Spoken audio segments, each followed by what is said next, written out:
and disinformation. I mean, never forget what happened on October 19th, 2020, 15 days before the most important election we have in our country. Who's going to be the next president of the United States? 15 days before that, Mr. Brennan, Mr. Clapper, and 49 other people signed a letter that said the following. It is for these reasons that we write to say that the arrival on the U.S. political scene of emails purportedly belonging to Vice President Biden's son, Hunter, has all the classic earmarks of a Russian information operation. They further went on to say, we want to emphasize that we do not know if the emails provided to the New York Post are genuine or not, just that our experience makes us deeply suspicious that the Russian government played a significant role in this case. And of course, that letter became the pretext for suppressing this story, again, just days before the most important election we have in our country. So I would ask this, was J.P. Morgan's suspicious activity report to the Treasury Department, was that just a classic earmark of a Russian information operation? How about when Hunter Biden sent the email that Mr. Comer pointed to, sent the email asking for keys to his new office space, one for himself, one for President Biden, one for his uncle Jim Biden, and one for the emissary for the chairman of the Chinese energy company, CFCC.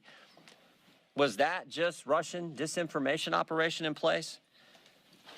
What part of Mr. Comer's presentation prompted the FBI to go to Facebook and say, hey, you want to be on the lookout for Russian misinformation here this election season? What part of his presentation would prompt that? And I think it's also important to understand, never forget how this story has changed. I mean, think about this. When it started off, it was, no, it's not his laptop. It's not his laptop. Then it was, well, it's his laptop, but remember, it's Russian disinformation and no one did anything wrong. Then it was, well, maybe he did something wrong, but President Biden didn't know about it. And now it's, well, maybe President Biden knew about it and was involved, but it didn't influence his decisions. In fact, yesterday, there was a story in Politico which said that. The story in Politico yesterday, investigating the investigators, dim strategists to launch counterpunch to House GOP. Story in Politico yesterday, here's what it said in there. Quote, no evidence has publicly emerged that Joe Biden's decisions were affected by his son's business dealings. Wow, so we've went from it wasn't his laptop and it was Russian disinformation to, oh, whatever was in there didn't affect the president's business dealings, even though he was involved, even though the laptop was real, even though it wasn't disinformation. That's how far we've come. So I think I think there are all kinds of questions that need to be answered, and we're determined to get there. Here's some of them that I have. Did the FBI brief Twitter as well? We know they briefed Facebook. We know that had an impact on the election. There's been surveys done where thousands and thousands of voters across this country said it might have impacted their decision in the election in 2020. Did the FBI brief any of the 51 former intelligence officials who signed that letter? Again, that letter that became the pretext for suppressing this story. Who did the briefings? Who briefed Facebook? Here's a name that I think is interesting. Timothy Thibault. So Mr. Thibault, now remember, we just did a report 2 weeks ago, Judiciary Committee, a report that talked about the political influence and the political shenanigans going on in our Justice Department based on 14 FBI agents who've come talk to our office as whistleblowers. One of those agents said, and this is the term he used, he said, at the highest levels of the FBI, specifically the Washington field office, he said it's rotted to the core. Not talking about rank and file agents. They're doing good work. Talking about the top people at the Washington field office. We had another whistleblower who brought up the name Mr. Thibault and said Mr. Thibault is pressuring agents to catalog and categorize cases in a specific way to satisfy this narrative about domestic violence extremism.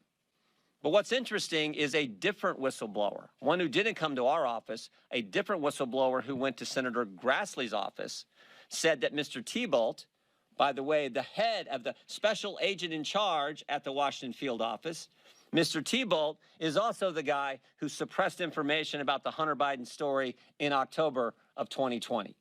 I'd like to talk to Mr. Thibault. In fact, we have asked to talk to Mr. Thibault, even though he said publicly, I welcome a chance to answer questions. He's refused to come in and talk to us. That's someone we need to talk to. Why has the Biden administration suddenly changed their position on suspicious activity reports? Used to be, Mr. Comer wanted to see him. Any member of Congress, any chairman wanted to see him, any ranking member wanted to see him, any member of Congress, any committee, you got a chance to see him. Suddenly, no, we can't see him. I think Mr. Comer and our team at the Oversight Committee would kind of like to see the other 148. They've seen 2. They'd like to see the other 148. So we're committed to getting to the truth, the facts. We think that's what the American people are entitled to. We're gonna try to help Representative Comer and the team here at Oversight with our work on judiciary, but with a specific focus on what the FBI was doing. We know these 51 former intel officials, they got security clearance. How often are they talking to the FBI? Are they talking to the FBI? Who's doing the talking? Who's doing the briefing? Were they briefed? There's so many questions that need answered so we can get to the bottom of this. And the final thing I would say is this. A colleague of mine said this in a committee hearing a few weeks ago, Mr. Gates. He said, when is the FBI going to quit interfering with elections? 2016, they spied on President Trump's campaign. 2018, it was the Mueller investigation. 2020, they suppressed information about the Hunter Biden story. 2022, they raided the president's home 91 days before an election. Maybe it'd be nice if the FBI and the Justice Department just stayed out of it and let we the people decide who we think should represent us, who we think should lead us. That's supposed to be how America works.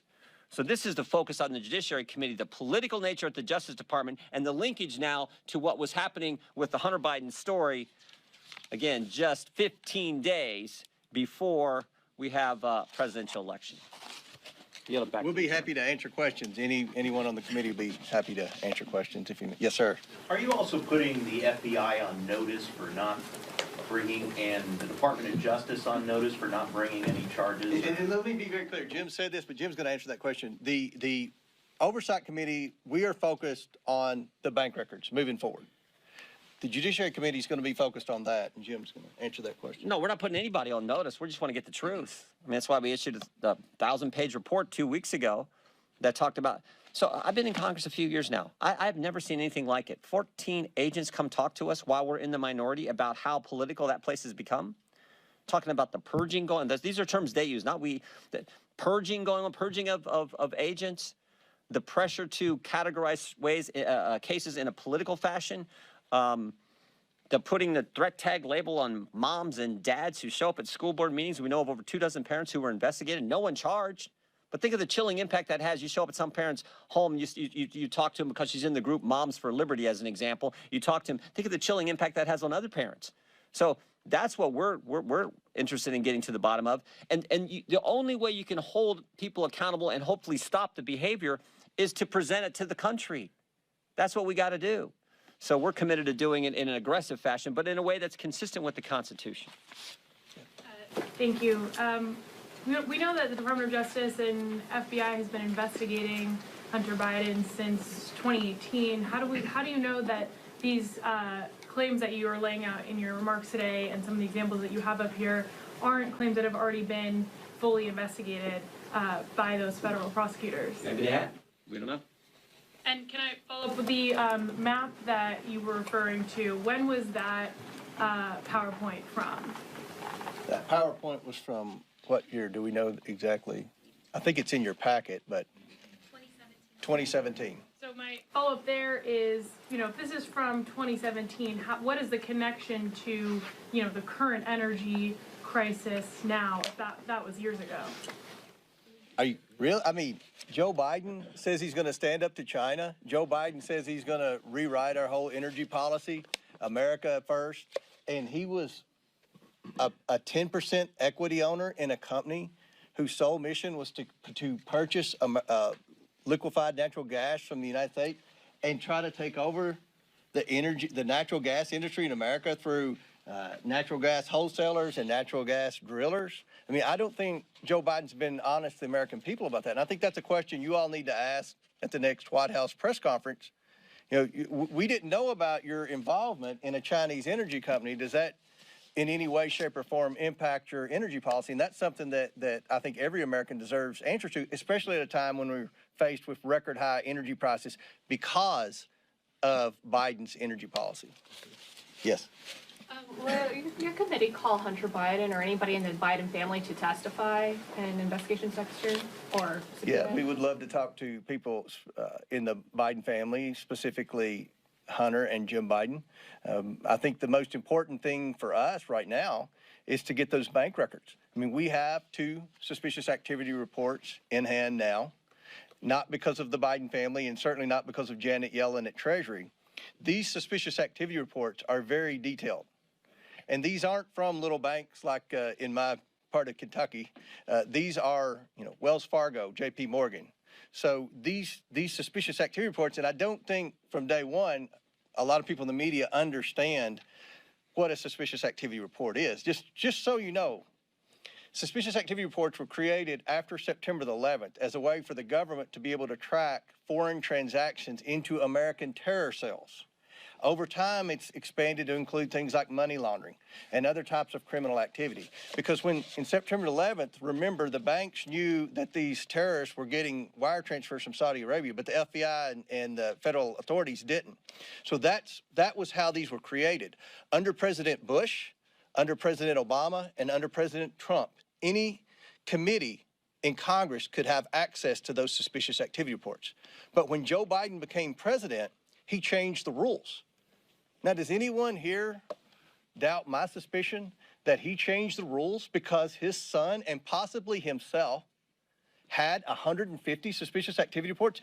Are we the only ones that find that odd that Joe Biden would change the rules when he became president? In fact, Maxine Waters had legislation to change the rules back. She didn't know why he changed the rules. And she had a bill, and part of the language in the bill was to override that rule and give Congress the access to those suspicious activity reports again. I actually voted for Maxine Waters' bill because that was in there, and I don't vote for a lot of Maxine Waters bills. So, yes. Thanks, Congressman, for doing this. A question for both of you. I'm wondering if you might be able to confirm that your committees will be investigating Speaker Pelosi and the Department of Justice for their treatment of defendants jailed in connection with January 6th, a promise that potentially Speaker McCarthy made to the House Freedom Caucus earlier this week. He's the Department of Justice guy. We're focused